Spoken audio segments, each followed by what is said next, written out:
ალბანეთის დედაქალაქ ტირანაში ევროპული პოლიტიკური გაერთიანების სამიტი მიმდინარეობს. მასში ქართული ოცნების პრემიერ-მინისტრი ირაკლი კობახიძეც მონაწილეობს. დელეგაციაში ასევე არიან ოცნების საგარეო საქმეთა მინისტრი მაკა ბოჭორიშვილი და კობახიძის მთავრობის ადმინისტრაციის უფროსი ლევან ჟორჟოლიანი. ოცნების პრემიერი სამიტში ადმინისტრაციის ცნობით ევროპული საბჭოს პრეზიდენტის ანტონიო კოშტას მიწვევით იმყოფება. მნიშვნელოვანი სამიტია, ევროპიდან ყველა ქვეყნის ლიდერი იქნება წარმოდგენილი, იქნება საშუალება რომ კვალიმაგდის ფორმატში სიტყვით გამოვიდეთ, ასევე გამოვიყენებთ ამ ფორმატს იმისათვის, რომ სხვადასხვა ქვეყნის ლიდერებს გავესაუბროთ, ბუნებრივია საუბარი გვექნება ჩვენი ქვეყნის თავარ გზავნილებზე, რაც უკავშირდება ჩვენს ძირეულ ეროვნულ ინტერესებს. მზად ვარ ყველასთან საუბრისთვის, ნახოთ ეს ფორმატი გვაძლევს იმის საშუალებას, რომ არაერთ ლიდერს გავესაუბროთ. ყველაფერთან დაკავშირებით, რაც უკავშირდება ჩვენი ქვეყნის განვითარებას, ჩვენი ქვეყნის გარშემო შექმნილ ვითარებას, საქართველოს ევროინტეგრაციას, ყველა თემაზე გვექნება საუბარი. სამიტის ფარგლებში ევროპული ქვეყნების ლიდერებს შორის არაერთი ორმხრივი შეხვედრა გაიმართა. კობახიძეს მსგავსი შეხვედრა არავისთან ჰქონია. ერთ-ერთი კადრი, რომელსაც სამთავრობო მედია კობახიძის ვიზიტის წარმატებულად წარმოჩენისთვის იყენებს, ოცნების პრემიერის მაკრონთან კომუნიკაცია. კადრში ჩანს, რომ საფრანგეთის პრეზიდენტი კობახიძესთან თავად მიდის, თუმცა გასაუბრება 20 წამს გრძელდება. ოპოზიცია დარწმუნებულია, რომ ოცნების მთავრობის მეთაურს სამიტზე მაღალი დონის შეხვედრები არ ექნება. ძალიან საინტერესო იქნება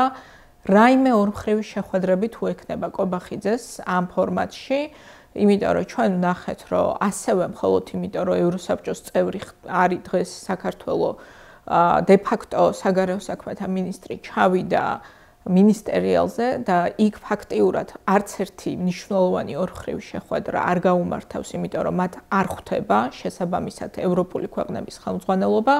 საინტერესოა კობახიძეს თუ შეხვდება ვინმე. მე ველოდები იგივე შედეგს, რომ მას არანაირი სერიოზული ორმხრივი შეხვედრა არ ექნება და მხოლოდ ფორმალურად მიიღებს მონაწილეობას ამ შეხვედრაში. ევროპული პოლიტიკური გაერთიანების მე-6 სამიტში 50-მდე ქვეყნის ლიდერი, ევროპული და საერთაშორისო ინსტიტუტების ხელმძღვანელები მონაწილეობენ. სამიტის მონაწილე ლიდერებს ალბანეთის პრემიერ-მინისტრი ედი რამა მასპინძლობს.